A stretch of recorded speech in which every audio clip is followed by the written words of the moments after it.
back here on the Cover 3 podcast, looking at USC over under win total of 7.5 for Lincoln Riley's squad, over at -168, under at +136. Tom, what are we doing with the Trojans? I'm on the under.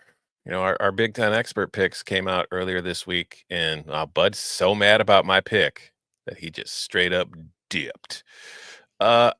I called them the most overrated team in the Big Ten because this is a case to me where I'm going to need to see it to believe it. And I am of the opinion, and this is just my speculation. This is not informed speculation in any way. This is just kind of me reading between the tea leaves and the actions. Jaden Mayava is still USC's starting quarterback because they were so focused on spending money to improve things off the field and in the transfer portal on their defense that they just didn't have the money available that they needed to go upgrade at quarterback.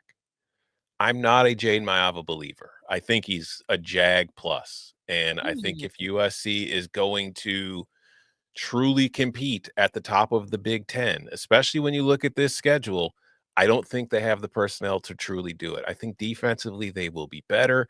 I just don't believe in the QB enough. And I see road games to Illinois, Notre Dame, Nebraska, Oregon. You've got Michigan coming to the Coliseum. 7-5 to me feels far more likely than 8-4. This is a comfortable under for me. Ooh, okay. So I'm not comfortable. I am on the over. I know that's obviously something that is not a surprise given my history romantically with USC. I've got 6 wins. I just real quickly, Missouri State, Georgia Southern at Purdue, Michigan State at home, Northwestern at home, UCLA at home. And so now I just need you to go get me 2 more. I see this team being able to do it when Lincoln Riley is talking about Jaden Mayava 3-1 as a starter, the mistakes that he made, we feel like we can coach him up.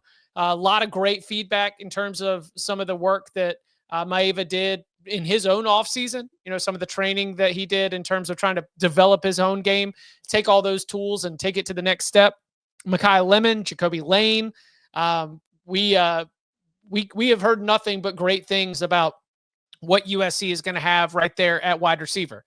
Now, clearly, as we talked about at the top of the show, having eligibility issues for somebody who is supposed to be one of your top offensive linemen, not good, especially with Illinois and Michigan and Notre Dame and Iowa and Oregon. But ultimately, if I'm going to be willing to give them those 6 wins, I do think that they can go 2-4 against the rest of the schedule. The big ones that I would point out would probably be both Michigan and Iowa at home. Michigan should be a little bit of a revenge game from one that they lost. And that was the line out of Lincoln Riley. You go back and you look, whether it was Penn State, whether it was Michigan, there was very rarely did USC look totally outclassed last year. So I am going to go over the 7.5. What's up, bud? Computer crashed. So, oh no! Yeah, we're using the Safari hack for StreamYard. All right, I'm going under here. I think this is a very, very difficult schedule for USC.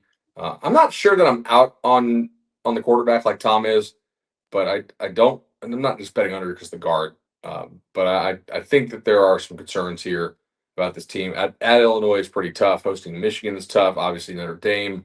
At Nebraska, I feel like is a game that I'm not counting on USC.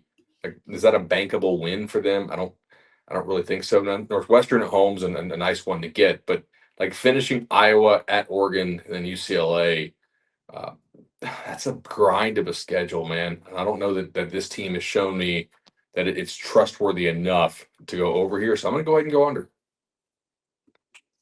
Danny's also on the over, so we're split. We're split. Ants in the computer is what the tailgate is suggesting.